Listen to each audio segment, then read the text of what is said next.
یہ جو رمضان المبارک کا آخری عشرہ ہوتا ہے نا، یہ بڑا قیمتی ہے۔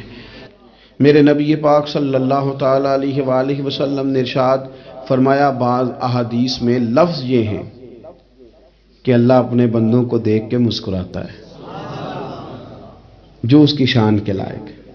جس ترتیب سے ہم مسکراتے ہیں، جس ترتیب سے ہم روتے ہیں، جس ترتیب سے ہم کسی بات کا اظہار تشکر کرتے ہیں، خدا ان باتوں سے پاک ہے۔ اب بہت ساری حدیثوں میں آیا کہ وہ مسکراتا ہے، تو کیا مطلب ہے مسکرانے کا؟ تو علماء تفسیر نے لکھا ہے مسکرانے کا مطلب یہ ہے کہ وہ بڑا ہی راضی ہوتا ہے اپنے بندے سے، بڑا راضی ہوتا ہے، یہ مطلب ہے۔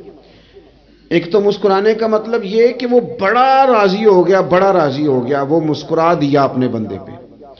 اور ایک اس کا معنی خود نبی پاک صلی اللہ تعالی علیہ وسلم نے بیان فرمایا۔ مسند امام احمد بن حنبل میں حدیث ہے، حضور سید عالم علیہ السلام سے صحابہ نے پوچھا، یا رسول اللہ شہید تو بڑے لوگ ہوتے ہیں، شہیدوں میں افضل کون ہے؟ تو اللہ کے حبیب علیہ الصلوۃ والسلام فرمانے لگے، وہ والا بندہ جو ڈٹ گیا تھا کافروں کے مقابلے میں، وہ ہلا نہیں، پوری طرح ڈٹ کے جو لڑا، وہ شہداء میں افضل ہے۔ حضور فرماتے ہیں وہ جنت کے بالا خانوں میں سیر کرے گا اور رب اسے دیکھ کے مسکرائے گا، رب اسے دیکھ کے مسکرائے گا، اللہ تعالیٰ مسکراتا ہے اسے دیکھ کے۔ اور اگلے جملے میں حضور نے وضاحت کر دی، فرمایا جب رب دنیا میں کسی پر مسکراتا ہے نا، تو اس کا معنی یہ ہے کہ قیامت میں پھر اللہ اسے حساب کوئی نہیں لے گا۔ جس پر اللہ دنیا میں مسکرا دیا اس سے کوئی حساب، تو وہ کام ڈھونڈنے چاہیے نا جس سے اللہ مسکرائے۔ نبی پاک صلی اللہ تعالیٰ علیہ وسلم نے فرمایا کہ اسے رمضان کے آخری عشرے میں تلاش کرو۔ گویا یہ جو 5 طاق راتیں ہیں نا، 21ویں، 23ویں، 25ویں، 27ویں، 29ویں، ان طاق راتوں میں اس رات کو تلاش کرو۔ اس رات اللہ کے فرشتے نازل ہوتے ہیں۔ سیدہ طیبہ طاہرہ حضرت عائشہ صدیقہ رضی اللہ تعالی عنہا نے عرض کی، یا رسول اللہ اگر مجھے یہ رات مل جائے تو کیا پڑھوں؟ تو فرمایا عائشہ تم یہ دعا مانگنا، اللہم انک عفو، اے اللہ بے شک تو درگزر کرنے والا، تحب العفو، اور تو درگزر کرنے کو پسند بھی کرتا ہے، فاعف عنی، ہم سے بھی درگزر فرما، ہمارے گناہوں کو معاف فرما۔ یعنی اس رات اللہ سے درگزر کا سوال کریں۔ جو لوگوں کے سامنے اپنی خطائیں ہوتی ہیں وہ تو ویسے بیچارے ہر وقت معافی مانگتے رہتے ہیں۔ جن کے پیش نظر اپنی غلطیاں ہوتی ہیں، جو اپنے رب کریم کی بارگاہ میں حاضر ہونے کا ارادہ رکھتے ہیں صاف ستھرا ہو کر، وہ تو ویسے ہی معافی کے طلبگار ہوتے ہیں۔ تو یہ تو خاص چانس ملا ہے معافی مانگنے کا، تو بالکل سستی کا مظاہرہ نہ کریں۔ بالخصوص وہ لوگ جو اعتکاف میں موجود ہیں، نیند تو کسی وقت بھی آ جاتی ہے، آپ دوپہر کو بھی ذرا چپ کر کے لائٹ آف کریں تو یہ آ ہی جاتی ہے۔ آپ سر شام بھی تھوڑا سا کھانا کھانے کے بعد اگر کمر سیدھی کرنے کو بھی لیٹ جائیں تو نیند تو پھر بھی آ ہی جاتی ہے۔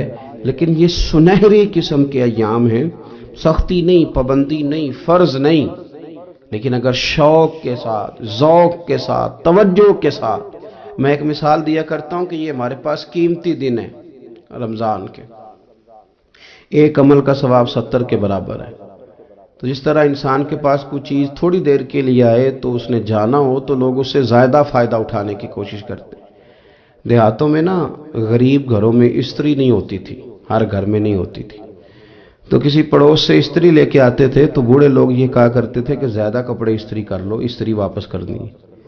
جس چیز کو واپس کرنا ہو تھوڑی دیر کے لیے ہمارے پاس ہو، اس سے زیادہ لوگ نفع لینے کی کوشش کرتے ہیں، تو یہ تو تھوڑے دن باقی رہ گئے، طاق راتیں تھوڑی رہ گئی، زیادہ نفع لینے کی کوشش کریں۔ اللہ تعالیٰ اس سال جو فرشتے لیلۃ القدر پہ آئیں تو وہ امت مسلمہ کے لیے ایسا رحمت کا پیغام لے کے آئیں کہ دین پھر سے غالب ہو جائے، اسلام پوری دنیا کے اندر اپنے غلبے کے ساتھ سامنے آ جائے، کفر کا، ظلم کا، زیادتی کا، جبر کا ہمیشہ کے لیے خاتمہ ہو جائے، اور اللہ تعالیٰ اس سال لیلۃ القدر میں جن لوگوں کو معاف کرے گا، رب کریم ہم سب کے نام اس میں شامل فرمائے۔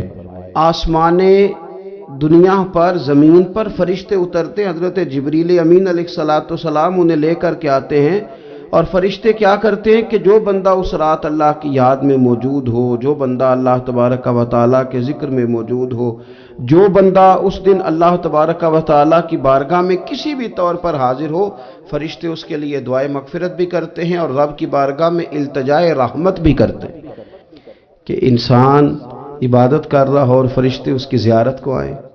ہمارے صوفیاء فرماتے ہیں تو پکا پروگرام بنا لے عبادت کا، فرشتے کئی بار تیری زیارت کو آیا کریں۔ اور پھر ایک اور بات یہاں بڑی قابل توجہ ہے کہ انسان جب محسوس کرتا ہے مجھے کچھ دیکھ رہا ہے تو ذرا اس کی عبادت کا انداز بھی تھوڑا تبدیل ہو جاتا ہے۔ تو اگر یہ ذہن ہو ہمارا کہ ہمیں فرشتے دیکھ رہے ہیں اور وہ والی مخلوق دیکھ رہی ہے جو ہماری ڈائری ڈائریکٹ لے جا کے ہمارے رب کی بارگاہ میں پیش کرے، تو پھر کچھ زیادہ ہی توجہ مسلمان کی ہونی چاہیے، زیادہ ہی انہماک ہونا چاہیے، وہ کھو جائے۔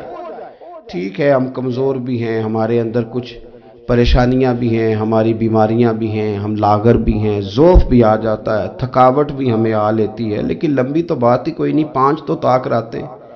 حضرت سیدہ عائشہ صدیقہ رضی اللہ تعالیٰ عنہا ارشاد فرماتی ہیں کہ جب رمضان کا آخری عشرہ شروع ہوتا تھا نا تو نبی پاک اپنی کمر کس لیتے تھے عبادت کے لیے، خود بھی رات کو اٹھتے تھے، ہمیں بھی جگاتے تھے، کیونکہ سونے کے دن تو نہیں ہے، تو جاگنے کے دن ہے۔ ساون کی کالی راتوں میں جب بوندا باندی ہوتی ہے وہ راتوں کو اٹھ اٹھ روتے ہیں جب خلقت ساری سوتی ہے، یہ رب کے بندوں کی شان ہے۔ اور ویسے بھی درویش کہتے ہیں کہ رات پوے تے بے درداں نو نیند پیاری آوے، درد منداں نو تے یاد سجن دی سوتیاں وی آن جگاوے۔ تو یہ وقت ہے خاص، اس خاص وقت اس بات کی طرف ضرور توجہ کرنی چاہیے۔ اور یہ جو کہا گیا نا کہ فرشتے نازل ہوتے ہیں بِإِذْنِ رَبِّهِمْ مِنْ كُلِّ امر، اللہ کے حکم سے آتے ہیں اور ہر کام کے لیے، ہر امر خیر کے لیے آتے ہیں۔ تو اس میں بھی ہمارے مفسرین نے لکھا ہے کہ وہ تمہارے لیے پورے سال کا فیصلہ کریں گے کہ تمہیں کیا دیا جائے گا، تم کیا حاصل کرو گے اللہ تبارک و تعالیٰ کی بارگاہ سے۔ تو اس کا معنی یہ ہوا کہ پھر تو یہ لینے کی رات ہے، ایسا نہ ہو کہ فرشتے آئے ہوں رب کی بارگاہ سے یہ پیغام کرم ہو کہ دینا ہے اور لینے والے سو رہے ہوں، وہ آرام میں ہوں۔ تو یاد رکھیں خیرات اسی کے پیالے میں آتی ہے جس کا پیالہ سیدھا ہوتا ہے، اور اگر پیالہ ہی سیدھا نہ ہو تو خیرات پھر پیالے میں نہیں آیا کرتی۔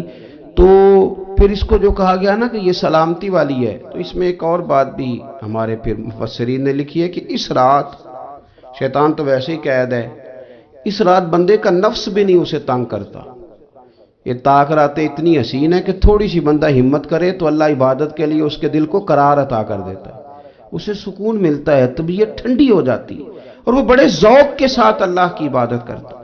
خوب بیداری کا مظاہرہ کریں طاق راتوں میں۔ نبی کریم صلی اللہ تعالیٰ علیہ وسلم نے ارشاد فرمایا 3 لوگ ہیں جنہیں دیکھ کے رب مسکراتا ہے۔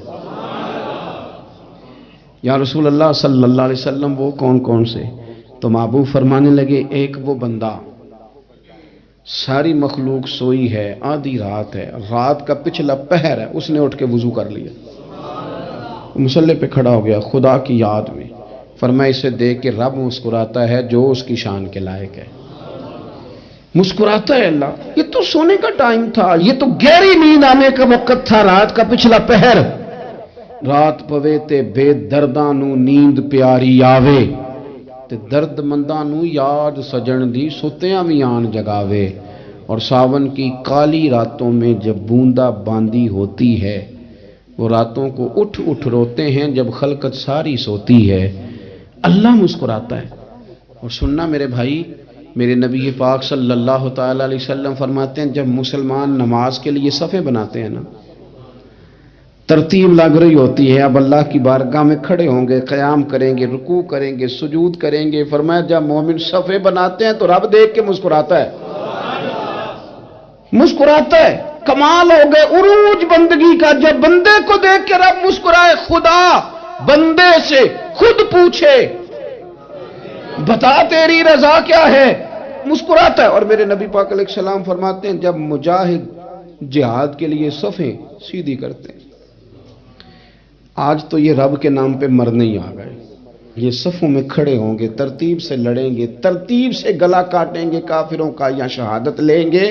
فرمایا جب جہاد کے لوگ صفیں بناتے ہیں تو رب انہیں دیکھ کے مسکراتا ہے۔